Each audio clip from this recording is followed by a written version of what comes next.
Hi, in this video demonstration we're going to take a look at another tool inside 3D Studio Max called the UVW Unwrap Editor. This is a texturing tool that allows us to take a complicated three-dimensional geometric shape, anything from what we're going to do today, which is kind of like a crate to a character, and re-flatten out their topology so that we can then take it into a traditional two-dimensional program such as Photoshop and create an image set of textures that looks like it was made for this specific character. You should have downloaded a couple of files here that we're going to use in this one. One is it's a zip folder that contains one JPEG image of our crate here. Find that for us.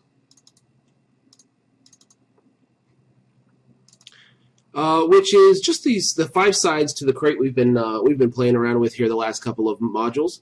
5 images put into one, 5 sides of a crate stuck into a single image, which helps us out in the future. Things like video games and certain game engines don't translate well directly over from 3D Studio Max if you had used things like multi-sub-object textures, etc. So we have to kind of flatten these guys out and use as simple information, in other words, just one image rather than many, in order to successfully create things like video game worlds, etc. So we're going to take this image here to begin with and texture a box to look like our crate with only a single image and no fancy shaders, just our standard shaders here.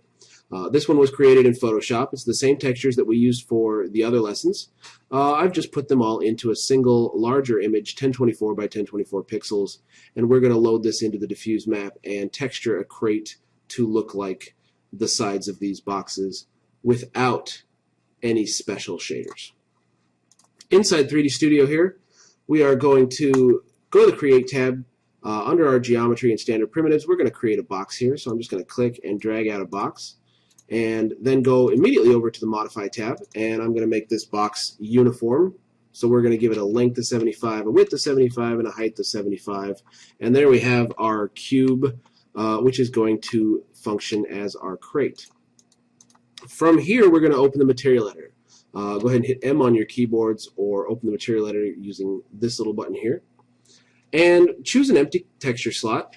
And in the diffuse channel, we're going to go ahead and click that Find Bitmap in your Material Map browser and navigate to wherever you saved that unwrap.jpg image that you downloaded with the follow-along files here. It'll take you into the bitmap settings. We don't need to change anything here. Just back out and make sure to toggle on the Show Shaded Material in Viewport button. Then go ahead and assign that texture to our brand new box. What you'll see here is that each side shows that image, that single image with 5 sides to the box and some extra brownish looking wood grain stuff just in case we overlap a little bit and don't get a nasty white seam or anything like that. And all 5 sides of these boxes are kind of staring at us from every angle. It doesn't look quite like a crate. One of the whole reasons we did the multi-sub-object texturing is that we could make each side look different by placing a different material or a different image on that side. Using UVW Unwrap, we are going to take one image and break down the polygons to fit that image properly to project only one little piece of this single image map at a time. So we need to add a modifier here. With our box selected here, I'll go ahead and make sure that I've got all my mental erase settings turned on so we're all on the same page. With my box selected here, we come to the Modify tab, the Modifier list, and almost down at the bottom, we're going to add that Unwrap UVW modifier. You're going to see a new menu. It's got some sub-objects, vertex, edge, and polygon as to how we can select different pieces of our model and adjust them to display only certain pieces of our textured image. And you've got a lot of extra tools in our modifier stack here that we're going to ignore for now. The one I want to draw your attention to is the Open UV Editor button under the Edit UVs rollout. This will open up our actual editor here. This is the Edit UVWs edit window. It has all the buttons that we've got over here on the side and some extras as well. It can be a very complex little user interface to learn. We're going to do a couple of things with it today. We're going to start simply, and you'll build your way up as you get into things like doing character classes and character creation and texturing of some more complicated objects. To get us started, just so that we understand the idea of UVW Unwrap, we're going to create this crate here with only 6 polygons, 6 sides that we have less to worry about. Along the bottom, we've got our sub-objects, vertex, edge, and polygon. We've got another box that says select by element, UV toggle. And then we've got a whole bunch of other things that help us grow, shrink, or loop our selections as far as these things are concerned. Over here on the right-hand side, under our Modify tab here, we've also got the sub-object selections. We've also got the select by element UV toggle, the increase your selections, as well as select by some options in here that we don't have over in this area.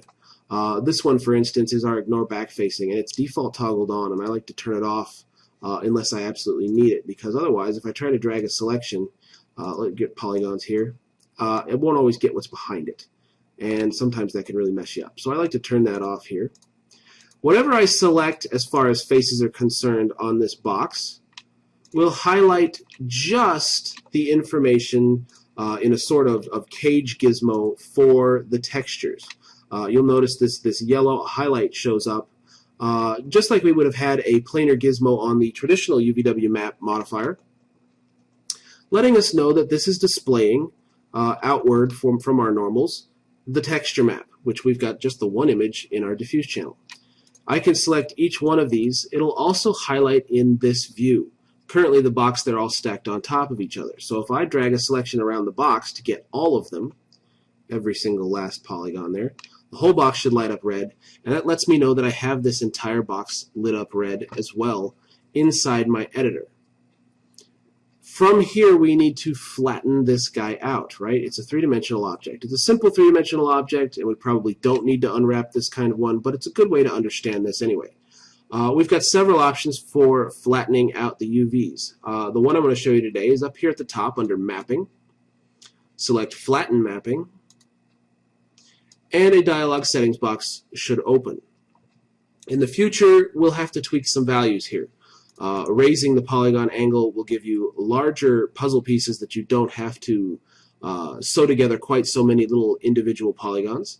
And reducing this polygon angle number will give you some smaller pieces so that you've got some more control if you need to separate or unfold by a smaller dimension. As far as our box is concerned, we've only got 6 sides anyway, so the defaults are going to be just fine for us. Go ahead and just hit the OK button and you'll see what happens. Our 6 sides have now been fit or flattened into a single image pane. Right now we've got this checkerboard pattern behind there, which comes in handy in the future as we can see it, if we can see it on our model, and any of these checkers get distorted, stretched, or squashed, we know that we need to work on proportion a little bit inside our editor. So all 6 sides of the box here are flattened out in this view, but they remain three-dimensional in this view. You'll also notice that the display of the textures has changed quite drastically. In fact, every side is now looking different, except for one which is kind of just over that terrible wood grain buffer zone that we've created. In order to get your map to show up in this window so you can see exactly what these different faces are hovering over on this single image, we've got a drop down up here in the upper right hand corner. It says checker pattern checker. Open it up. If you've assigned a texture to your object, it should appear in the list. If it doesn't, you can always come down here to the pick texture and go find whichever image you want to load into this window. Mine shows up here, map number 1, unwrap.jpg, the same image that I had you guys download for this demonstration. I'm going to go ahead and select it, and it'll display that one for me instead of the checkerboard pattern. Let me maximize this window so we've got a little bit more room to work now inside our UVW editor. Each side of the box is now separated out and flattened nicely so that all we have to do is reorganize. If I let's make this a little bit smaller here so we can still see our 3D object. If I take a look and select one face at a time on our box, you'll also notice that the corresponding face highlights inside our UVW edit window. The one that's over the buffer zone with no actual graphics and stuff is the same guy that's sitting out here over top of that piece of that image, projecting just that buffer zone because it's not over top of anything else. If I move it over half and half of one, you'll notice that we get that exact same projection, kind of half and half, onto the actual 3D object. So this is exactly how our Unwrap editor is working. As far as just like our multi-sub-object textures, now it's just up to us to choose which side we want facing where. For example, on the bottom of this box, we've got our fragile handle with care graphic, the little wine graphic, and that burn-marked side, all being wasted on the bottom of the box, which is probably sitting on the ground anyway. So I probably don't want this face over this piece of the image. Where I do want this one, maybe over the one with no graphics. So I can kind of click and drag and drop and move these faces around to swap out different areas of this display.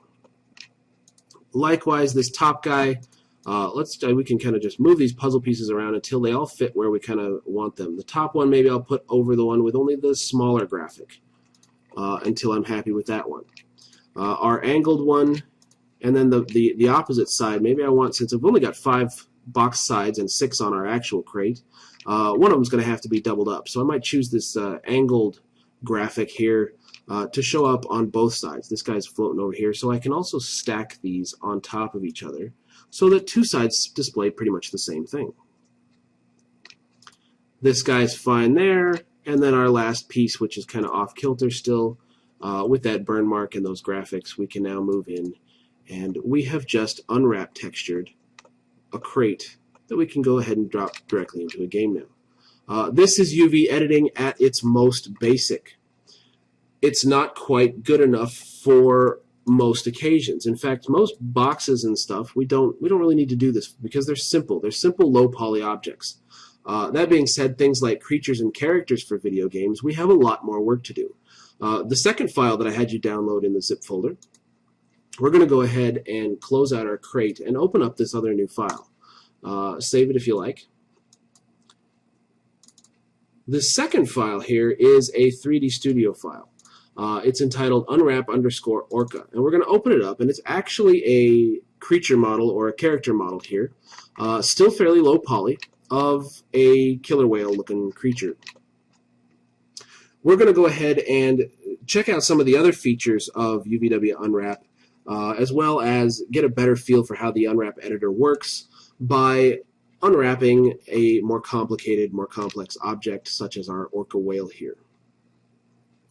To begin, we may as well just go ahead and come to our Modify tab here and add to our Orca whale that Unwrap UVW editor. Now, we do not have a texture pre-made for this one, because when it comes to characters, you can't pre-make the texture first. With a box, it's pretty simple. You know that each side's going to be a different image. With an Orca whale, we're going to have to bring an example into Photoshop and paint after we unwrap this sucker. So once we have our Unwrap UVW modifier added, again, we can go ahead and open up our UV editor and take a look at what we've got here. If I go ahead and turn on my polygon sub-object selection, and just to be on the safe side, I want to ignore back-facing. I'm going to turn that one off over here. And you'll notice that just like our crate, we can select different polygons either on the object, each displaying a different kind of image plane gizmo, or inside the UV editor. If I select the entire thing, everything should highlight up red. And similarly, we could go up to mapping and use that flatten mapping again. We'll just leave it defaults and say OK. And you'll see that quite a bit more messier than our original attempt with the box, because the box only had 6 polygons and 6 sides. And our dolphin here, our Orca whale, is a lot more complicated with some undercuts and nooks and crannies and limbs and different things of different shapes. So we get a little bit more of a mess.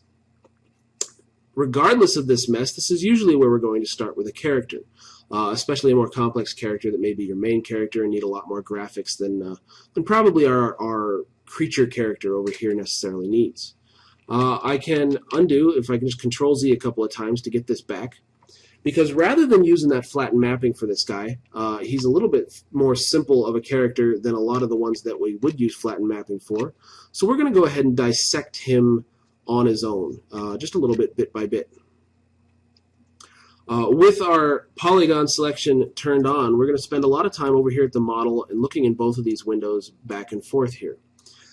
First things first, I'm going to go ahead and select half of this dolphin. If I take my front viewport here and I drag a selection marquee pretty much down the middle of this guy, I may also wish to turn on my edge faces so I can make sure that I've got everything directly half down. See, this guy's kind of in the half, but I missed this one, so I can hold Control and add to that selection. And make sure that all the way down, he is split into down the middle. And here we need to add a couple more in by holding Control that our original marquee selection just did not grab. Some of these polygons get a little tiny in here when we want an edge to be crisper in 3D modeling. There we go. And couple more down this dorsal fin here, leading back up to the front of our Orca's head where we began. Once we have exactly half the dolphin selected here, we can come back to our Edit UVW menu. Whoops. Right click to select into the menu, otherwise you're going to unselect everything you just selected and you'll have to Control Z to undo. Up here towards the top we've got our Move, Rotate, Scale tools, and another one that's our freeform mode, which is kind of all three at the same time. If we hover over the corner, we get to scale, rotate, etc. If we go ahead with our Move tool up here inside the UVW editor, and we just try to simply move these, you're going to notice that some stretching here is occurring because these pieces are still attached. If we come to the Tools menu, you'll find one tool in here called Break. A hotkey for it is a lot better to use, Control B, and Break will get rid of that kind of thing. We're going to go ahead and Control B right now and then use the Move tool again. The stretching polygons between disappear, and we've actually split then this dolphin into two pieces. Right now I've currently got my polygon selected, but if I want to select an entire piece, kind of like our elements in polygon modeling, I've got to come down here to the Select by Element toggle switch and put a check mark in that box, and then whatever I click is going to take that entire object and or two objects, and we can move these around and kind of double check and take a look at how these things are put together. We're going to do this break thing, this break idea, several different times here, and we're going to break apart things like his dorsal fin, maybe his tail fin, and his side fins here. We'll start up here at the dorsal fin. In fact, now that these two are broken apart, I can drag a selection around this side of our killer whale completely. Maybe get that one in there. Let's see, what do we want? Maybe not. I'll just hold Alt and unselect this guy here. And that way we only get this half now guaranteed, because the other half is on this side. If I go ahead and Control, Break, and Move, and then do the other side the same way, Control, Break, and Move, we're starting to chop this guy into little tinier puzzle pieces that we can then refit together or stretch out and reform to give ourselves a canvas to paint a texture for this guy on. We're going to do the same thing down here for his fins, his side fins. I'm going to kind of drag a selection as much as I can, Control to add, and then come back to the 3D model maybe to get the last bits and pieces. Now I want to make sure that I've got these guys all the way around before I do that Control B to break and kind of move that piece off as well. I'll do the same thing on the other side. Make sure as we do this that we are getting the exact same amount of polygons. Remember, I kind of got in under that where his arm kind of, or his fin kind of meets his body there. And we want to make sure we've got pretty much the same thing so that everything is symmetrical and we can break this guy apart and easily paint on it later on. Again, Control B and just kind of drag to move. I'm keeping everything that belongs to the left-hand side of this guy on the left-hand side, etc. here. So we can actually kind of just organize and separate and continue here from there. Even further, if we think about orca whales here as we're texturing this guy, which we should be probably looking at some reference, etc.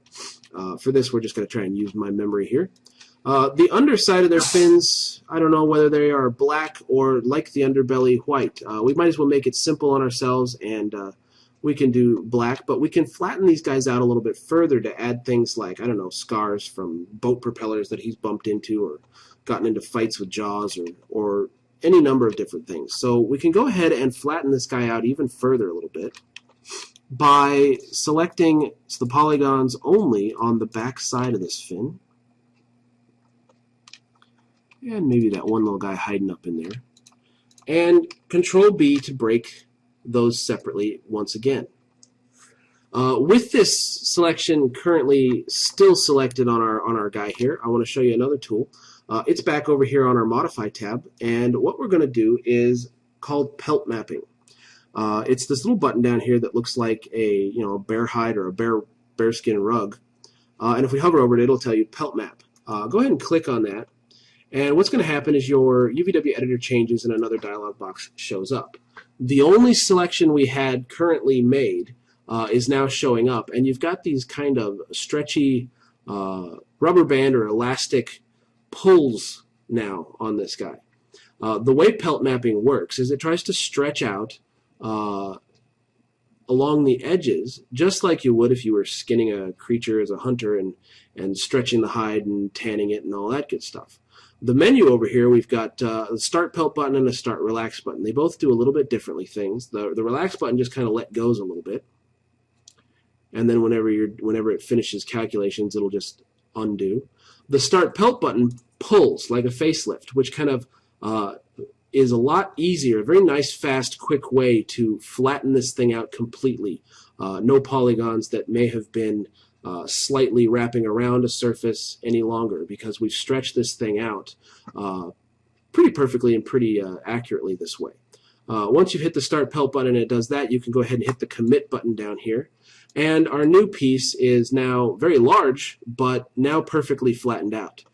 We can do the same thing if I turn on my Select by Element button here again and select the other piece for this dolphin's, orca's, whatever this creature is, fin, which was the back side. And we can come back to that pelt mapping, and we're going to do this a few times. Open it up, see our rubber bands, hit that Start Pelt button. It'll flatten everything out for you by pulling like a facelift, and then hit Commit. And we can just start to move these pieces out and over. So we've got back of the fin and underside of the fin, or top or underside, whatever we want to call it. We can do the same thing for that dorsal fin. Pelt mapping, Start Pelt, Commit. And we can really get these very curved surfaces now as flat as possible. We're going to do the same thing for the body, but we've still got some other stuff that's still kind of attached that we're going to have to detach first, such as the tail fin back here. So for now, let's go to the other fin where we had this. I got to turn off my Select by Element and do the same thing. I'm going to select all the pieces on the backhand side of this fin by holding Control, adding to my selection. Come back into my editor, make sure that those are broken apart by hitting Control B and moving them to the side. And then we can go ahead and do that pelt mapping thing again. It's going to do the opposite side because this came from the opposite side of the body. But we can go ahead and just hit Start Pelt. It'll flatten it out for us, and Commit. And then I'll keep this on the left-hand side so I know that these two are separate. Turn that Select by Element toggle back on to select the other half of the fin so we don't have to do that Control click, Control click, Control click over and over and over again. Hit that Pelt button again and Start Pelt, Commit. Repetition, of course, but that's how we get this stuff done accurately. And finally, this dorsal fin, we're going to go Pelt, Start Pelt, and Commit. Alright, so we've got both sides flattened out, fairly evenly done for our dorsal fin and our side fins. Let's get back to our dolphin pieces here, the body pieces. You also notice that on your model, these green seams are now being drawn. to let us know that we have flattened out different pieces in different ways. Let's take a look at this back dorsal fin here. I'm going to turn off my select by element once again so I can select individual polygons. And I can maybe drag a selection around this entire thing, hold down Control, and add a couple of pieces to it. I need to use my magnifying glass to zoom in here a little bit closer. And make sure that I've got 1/2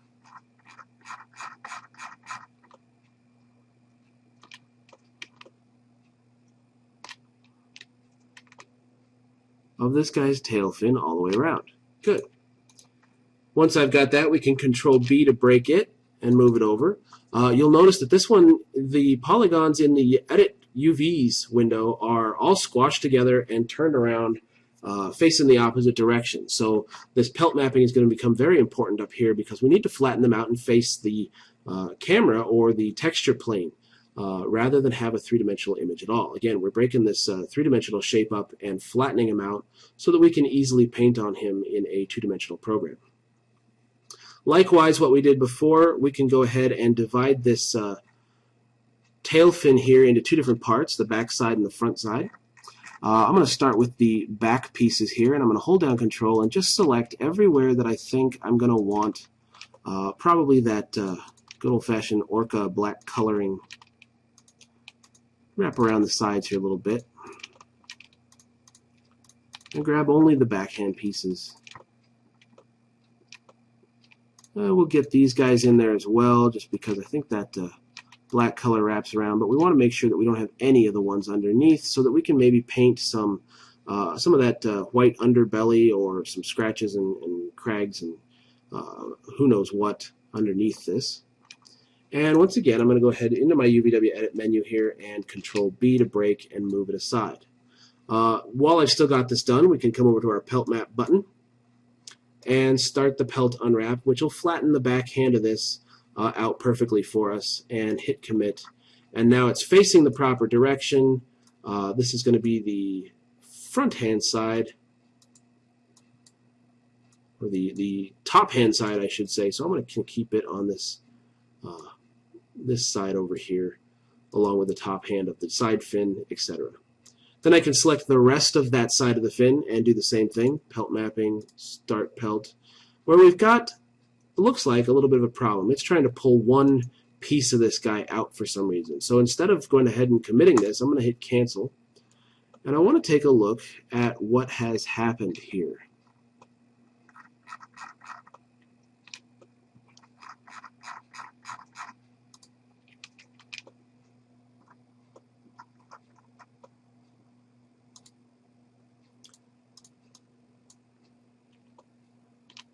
I don't see any seams miscut or in the wrong place.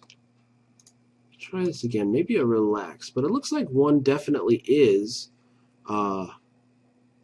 separate from the rest. So now that relax is actually separated them for me, I can go ahead and commit this and then select this one, and we can try and find where this little piece went awry. Looks like that should be on the back of the fin. Apparently I missed one while I was selecting, so that's okay. Now that this thing's separate, we can actually bring it up, and you'll notice this blue over here. That's telling us this is where this guy belongs. We can select by edge now and kind of do some repair work. Turn off our by element. Based on where this guy should belong. If I select just this one little piece here, it tells me it belongs over here. So what I can do is select all of it, get my rotate tool, and just kind of rotate this back into place around the same area that it's supposed to go in the first place. If I go to my vertex sub-object selection down here, we can grab these little individual sub-object pieces at the smallest level of detail, as well as select one and get the corresponding highlighted over here in blue. This can help us by, we can kind of drag these a little bit closer, spread these apart, and then once we're done, we can go ahead and select one of these guys. And over here on the right-hand side, we have our stitch buttons. The very first one in the row is Stitch to Target. All you need to do is select one of the vertices, and click that button, and the closest match that it finds to its neighboring vertice that it belongs to will kind of weld together and immediately move and sew this object or stitch this object together. So we're going to go ahead and do this for the rest up the side here. If I select this vertex, this one blue should highlight over here. I can hit the stitch button and it'll kind of sew it together for me. And the last one up here we're going to do the same thing for. Now, when you do stitching, as far as fixing edges, broken pieces that you want to put back to a hole, you may find that if we take a look over here in the perspective viewport again, you may find that it leaves a blue seam here, which can really interfere with, it looks like it's sewn together over here in the editor fine, but over here on the model, we've got an extra seam, a special seam. This seam can really interfere with our pelt mapping if we wanted to repelt map this, make sure it's all stretched and flattened out. So I want to show you kind of how to get rid of these for a final, almost a commit or a full-fledged sew together job here on the actual model itself. We've got these two where on the edges where we sewed this little piece back on. Down here underneath our pelt button, you're going to see the Edit Seams button, which looks like a lot of green dots with a mouse pointer.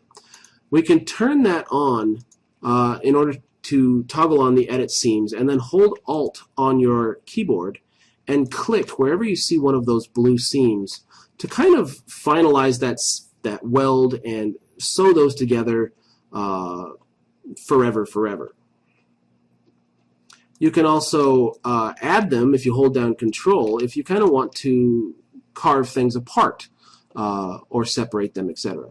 Once you're done with the Alt and getting rid of those blue seams, make sure you turn this Edit Seams button off, and now we can go ahead and repelt map this backside tail fin here just to make sure everything is flattened out perfectly. If I select all those and or turn on my edit element, pelt map once more, start the pelt again so that it stretches all those pieces out together, flattening them out nicely, and then we can kind of move it over to the side here. The one that's left now, we should be able to go back and pelt map once again, start the pelt. This time no second piece is kind of spinning around, floating around, looking incorrect, and we've got that underside of that fin perfectly flat, so we can go ahead and say commit there and move it over to kind of match the side fin. Underside, underside, top side, dorsal fin. At this point we could probably do this part of our Orca. As to whether or not we should do the head with it or not, I'm not sure. Let's see what a pelt does for us and make a decision at that point. So I've selected the whole side of the dolphin that I've cut all of the fins off on. We're going to go into the pelt map mode, and I'm going to go ahead and hit start pelt mapping. And it does actually a pretty decent job, right? We don't see any overlapping, nothing kind of spinning indefinitely, or the rubber bands twitching and bending and not quite sure what's going on. So we've really kind of pelt mapped this guy pretty well. If I reset this, just so that we get a better look at this guy, we'll notice that these pieces in here fit to his mouth. You know, he's fairly recognizable as the side of this orca whale this way, but once we hit that start pelt mapping, we've got to be real careful as to remembering which side is which. This would be his mouth now on the inside, all stretched and pulled out. This would be where his dorsal fin connects, side fin connects on the center here, and then the back would be where his tail fin connects. We're going to go ahead and commit this and move it underneath the rest of these. At this point, you may also notice that, you know, the sizing is now off. The dorsal fin's just as big as the rest of his body, and that's going to cause a lot of distortion in the end. I'll show you how to repack these once we finish unwrapping this poor little creature. On to the other side here, let's go ahead and chop off his tail fin on the right-hand side of this thing. Let's turn off Select by Element, and let's very carefully, we're going to remember to get that in there this time so we don't have to worry about that sewing, and select all of the pieces on the top of this fin that I want to be separated out here. Then I wrap down the side with the top because we can make that just blend in with kind of a flat black color as we do our texturing. As soon as I'm sure I've got all the right pieces, right, double check so I didn't miss the one that we did last time, Easy enough to fix, but if you don't have to fix it, you're saving yourself some time. Come back to my UV editor here, Control B to break that apart, and then we can go directly into that Pelt Map button and start our Pelt and commit that guy and move him over just like the other side into place. Now we'll do the bottom. Hold down Control to select more of these. And just make sure that I've got all the rest on the underside of that tail fin. There wasn't near as many because we're not wrapping around the sides this time. And once again, we want to be sure to Control B to break that apart first. Oops, looks like I missed something. I did. See, I missed one from the last break as well. So we will still have to stitch that together. Regardless, let's go ahead and break that apart because that's all the bottom. We can go ahead and Pelt, start Pelt. We get that nice flattened image. We'll go ahead and say commit there and move it over. This is very easy to happen as you guys are going through. You can miss one single polygon, and then you have to just kind of repair and use all these stitch tools to fix where it was. If I select this little piece, it tells me right away with that blue outline where it's supposed to go. Let me click to move this little guy out there and bring this little guy up close here. If I turn off my select by element and grab edges here instead, depending on which edge I grab and move, it'll tell me where it's supposed to go. Okay, good. And that one goes to there. And this one goes to, we can just kind of move it over until they kind of sort of match up on the right side. Again, if I select one of these and I hit stitch, I can do it on edge just like I can do it on vertex. And we'll get those sewn together. Then we'll go ahead and turn on our element selection again, and just for the heck of it, we will use polygon and repelt map this guy so that everything is certainly and for sure flattened out. Now, oops, before I do that, I've got to remember our blue seams because otherwise it's just going to detach that again on me every time I use Pelt. So we come back down to below our Pelt map before we finish that out. Hit our edit seams, hold down Alt on our keyboard, and unselect those blue ones to make sure that they're all sewn together properly. Then turn off our edit seams, and now we should be able to select this dorsal fin all over again. Pelt map it one more time just to be certain everything should stay flat and together this time, and now we can move this up and over. Okay. Looks like we've still got a little bit of strangeness in here, but that's okay. It looks like it's working okay, at least for now.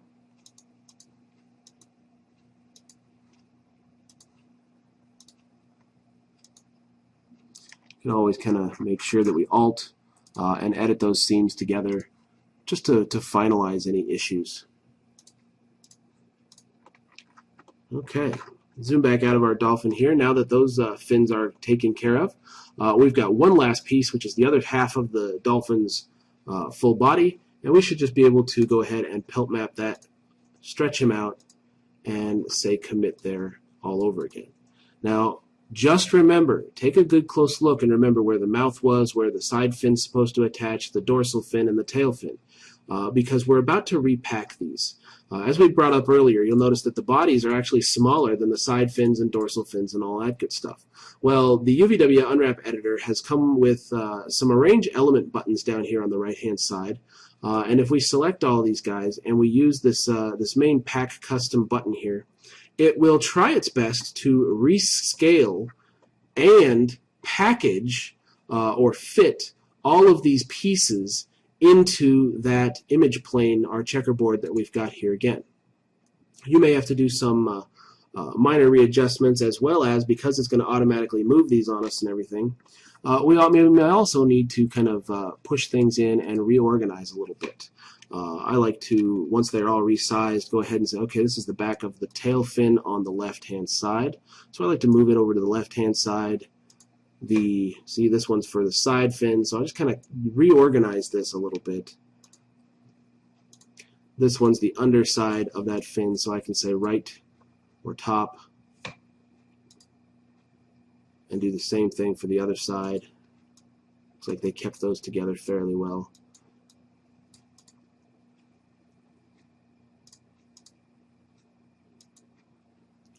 top and bottom, I like to keep them next to each other so that I don't get confused when I get in here and start painting. Top for the right fin, bottom for the left, right, left.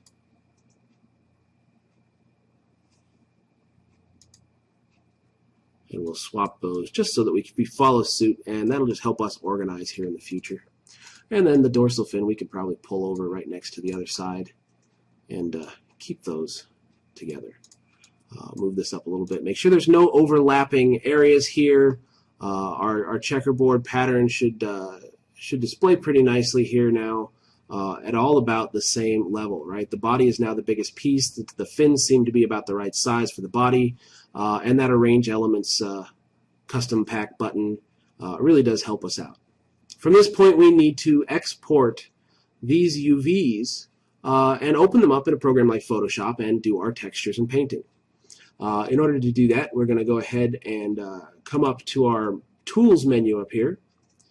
And all the way down at the bottom, we've got a Render UVW template. Go ahead and select that and open up the Render UVs menu. You can decide how big you want your texture to be. Default is at 1024 by 1024, which is probably going to work just fine for us, especially if this will be a video game creature of any sort. If you do want more higher res textures, make sure you probably double these numbers at least, 2048, 2048, etc. And then when you're all done, you can select the colors that are going to be displayed. You can change all that once you see this finished version on your own. Hit the Render UV template button. A render window will pop up, and it's going to show you just the outlines of where your UVs now are considered in an image plane. All we have to do is save this image with the Save button into a proper location, call them our Orca UVs, and I'll just save a JPEG out. Go ahead and hit Save and say OK. And then at this point, we're going to hop back into Photoshop. Inside Photoshop, open that image that you just saved out,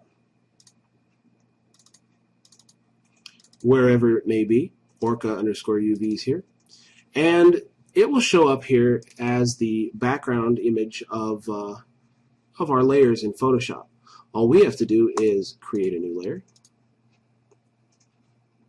and begin painting. You may decide that unlocking this, putting it above, and maybe reducing the opacity just so that you can see these lines may be a better option for you. I can Control-A, fill this guy in black, and then simply maybe start painting some detail, let's say on his underside here. Maybe where his little eye patch thing should go. I'm not really sure because I'm not an orca whale expert. I should probably be looking at some reference. You guys should. But for demonstration purposes, this should work fine for us. And then likewise on the other side, I kind of want to make sure that we're matching similarly here.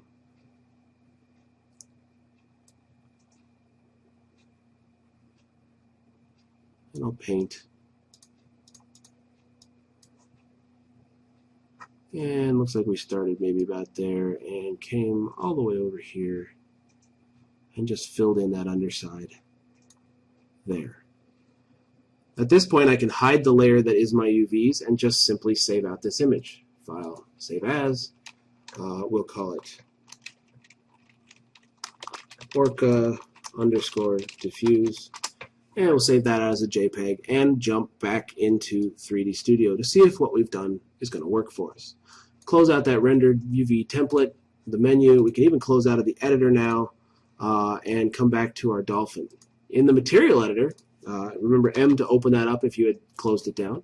In the diffuse channel, we're going to go ahead and add bitmap and find that Orca_diffuse that we just saved out.